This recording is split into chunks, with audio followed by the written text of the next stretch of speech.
श्रीगुरुभ्यो नमः। हरिः ओम्। रामानुजादया पात्रं ज्ञानवैराग्यभूषं श्रीमद्वेङ्कटनाथार्यं वन्दे वेदान्तदेशिकं लक्ष्मीनाथसमारम्भां नाथयामनमध्यमामस्मदाचार्यपर्यन्तं वन्दे गुरुपरम्पराम्। श्रीगुरुभ्यो नमः। परमगुरुभ्यो नमः। परात्परगुरुभ्यो नमः।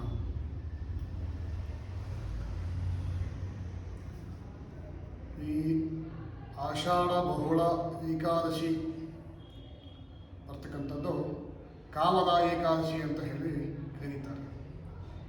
ಏಕೆ ಕಾಮದ ಏಕಾದಶಿ ಅಂತ ಕರೀತಾರೆ ಅಂತ ಹೇಳಿದ್ರೆ, ಈ ವ್ರತಾಚರಣೆ ಮಾಡಿದ್ದಲ್ಲಿ ನಮ್ಮ ಮನೋಕಾಮನೆಗಳು ಭಗವಂತ ಈಡೇರಿಸ್ತಾನೆ ಅಂತ ಹೇಳಿ ಪ್ರತೀತಿ.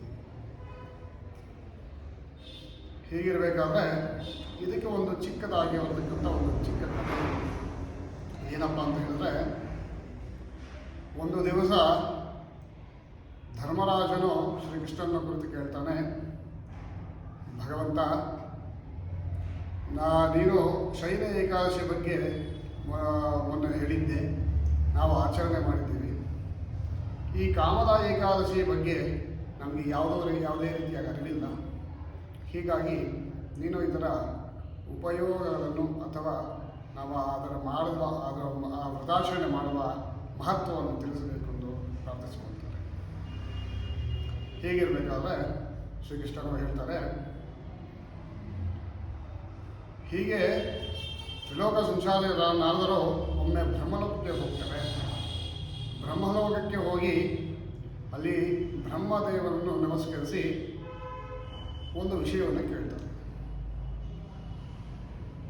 ಸ್ವಾಮಿ,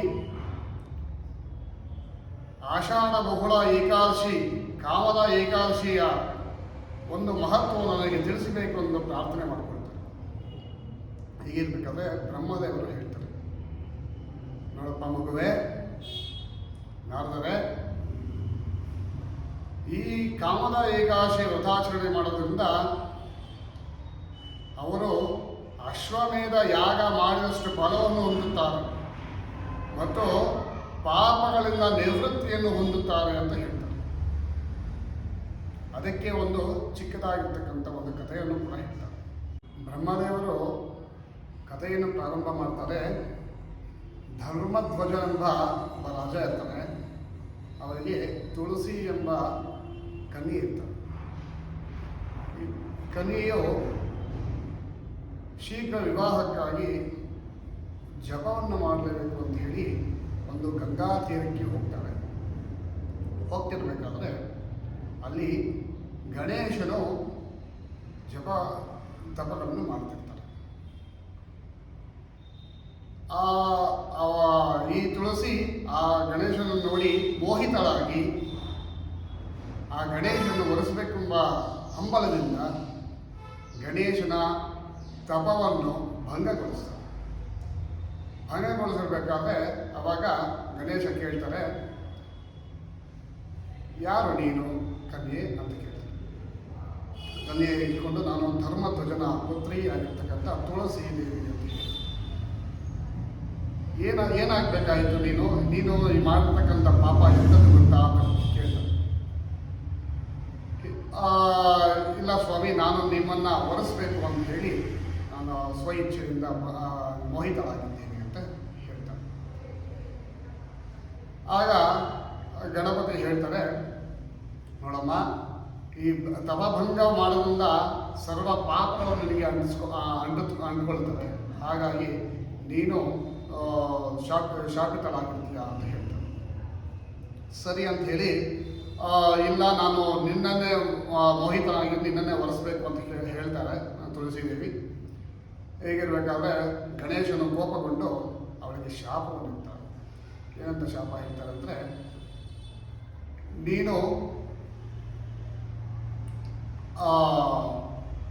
ಅಸುರರನ್ನು ಮದುವೆ ಆಗ್ತೀಯ, ಹಾಗೂ ವೃಕ್ಷವನ್ನು ವೃಕ್ಷ ಜನ್ಮವನ್ನು ತಾಳ್ತೀಯ ಅಂತ ಹೇಳಿ ಶಾಪ. ಆವಾಗ ತುಳಸಿ ದೇವಿ ಭಯಭೀತಳಾಗಿ, ಇಲ್ಲ ಸ್ವಾಮಿ, ನಾನು ಸರ್ವಾಪರಾಧ ಆಯಿತು, ನನಗೆ ಕ್ಷಮಿಸಿ ಎಂದು ಕೇಳ್ಕೊಳ್ತಾರೆ. ಆ ಗಣೇಶನು ಅನುಗ್ರಹ ಮಾಡಿ, ನೋಡಮ್ಮ, ನೀನು ಮಾಡಿರ್ತಕ್ಕಂಥದ್ದು ತುಂಬ ದೊಡ್ಡ ತಪ್ಪು. ಏನು ಹೀಗಿರ್ಬೇಕಾದ್ರೆ ನೀನು ನಾರಾಯಣನಿಂದ ನೀನು ಮೋಕ್ಷವನ್ನು ಪಡಿತೀಯ ಹಾಗೂ ನಾರಾಯಣನ ಪ್ರಿಯ ಆಗ್ತೀಯ ಅಂತ ಹೇಳಿ ಅವರಿಗೆ ವರವನ್ನು ಕೊಡ್ತಾರೆ. ಹಾಗೂ ಅವರನ್ನು ಯಾರು ಪೂಜಿಸ್ತಾರೋ ಅವರ ಪರಮ ಸೌಖ್ಯ ಆರೋಗ್ಯಗಳನ್ನು ಕರುಣಿಸ್ತಾನೆ ಅಂತ ಕರುಣಿಸ್ತೀಯ ಅಂತ ಹೇಳಿ ಅವರಿಗೆ ವರವನ್ನು ಕೂಡ ಕೊಡ್ತಾರೆ. ಹಾಗೆ ಆ ಏಕಾದಶಿಯ ದಿವಸ ತುಳಸಿಯನ್ನು ಯಾರು ಭಗವಂತನಿಗೆ ಸಮರ್ಪಣೆ ಮಾಡ್ತಾರೋ ಅವರಿಗೆ ಮೋಕ್ಷದಾಯಕವಾಗಿರ್ತಕ್ಕಂಥ ಒಂದು ಸಿದ್ಧಿಯನ್ನು ಹೊಂದುತ್ತಾರೆ ಹಾಗೂ ಸರ್ವ ಪಾಪಗಳಿಂದ ಬೆಳೆಯಲ್ಪಡ್ತಾರೆ ಹಾಗೂ ಪುಣ್ಯವನ್ನು ಸಂಪಾದನೆ ಮಾಡ್ತಾರೆ ಅಂತ ಹೇಳಿ ಒಂದು ಈ ಕಥೆಯಲ್ಲಿ ಉಲ್ಲೇಖ. ನಾವು ಹಿಂದಿನ ಬಾರಿ ಹೇಳಿದ್ದೆ, ದಶಮಿಯಿಂದ ಪ್ರಾರಂಭ ಮಾಡಿ ದ್ವಾದಶಿಯ ದಿವಸ ಈ ವ್ರತವನ್ನು ಅಂತ್ಯ ಮಾಡಬೇಕು ಅಂತ ಹೇಳಿ ನಾವು ಹೇಳಿದ್ವಿ. ಅದಕ್ಕೆ ಒಂದು ಶ್ಲೋಕ ಕೂಡ ಹೇಳ್ತೀವಿ. ದಶಮೀ ದಿವಸೇ ಪ್ರಾಪ್ತೆ ವೃತಸ್ತ್ರೋಹ ಜನಾರ್ದನ ತ್ರಿದ್ರಂ ದೇವದೇವೇಶ ನಿರ್ವಿಘ್ನಂ ಕುರು ಸರ್ವದಾ ಅಂತ ಹೇಳಿ ಹಿಂದಿನ ದಿವಸ ಅಂದರೆ ದಶಮಿಯ ದಿವಸ ಈ ಶ್ಲೋಕವನ್ನು ಹೇಳಿಕೊಂಡು ಭಗವಂತನಿಗೆ ನಾವು ಸಂಕಲ್ಪವನ್ನು ಮಾಡಿಕೊಳ್ಳಬೇಕು.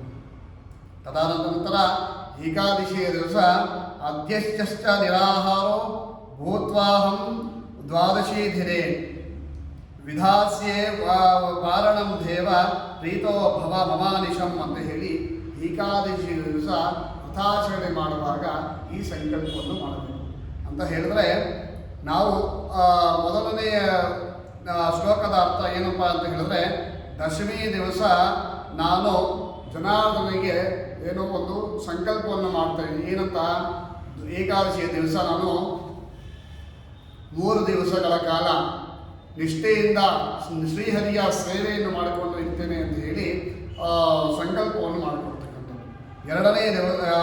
ಎರಡನೇ ಶ್ಲೋಕದ ಅರ್ಥ ಏನಪ್ಪ ಅಂತಂದರೆ, ಅದ್ಯಶ್ಚ ನಿರಾಹಾರೋ ಭೂತ್ವಾಹಂ ದ್ವಾದಶೇ ದಿನೇ ಉದಾಸೆ ಕಾರಣಂ ದೇವ ಪ್ರೀತೋ ಭವ ಮಮಾನಿಶಂ ಅಂತ ಹೇಳಿ ಎರಡನೇ ಶ್ಲೋಕ. ಇದರ ಅರ್ಥ ಏನಂತ ಹೇಳಿದ್ರೆ, ಅವತ್ತಿನ ದಿವಸ ಅಂದರೆ ಏಕಾದಶಿಯ ದಿವಸ ನಾನು ನಿರಾಹಾರದಿಂದ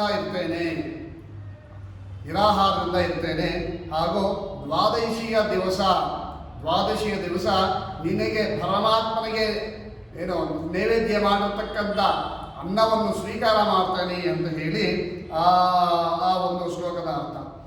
ಮತ್ತೆ ಕೊನೆ ಹೇಗಪ್ಪ ಮಾಡೋದು ಅಂತ ಹೇಳಿದರೆ,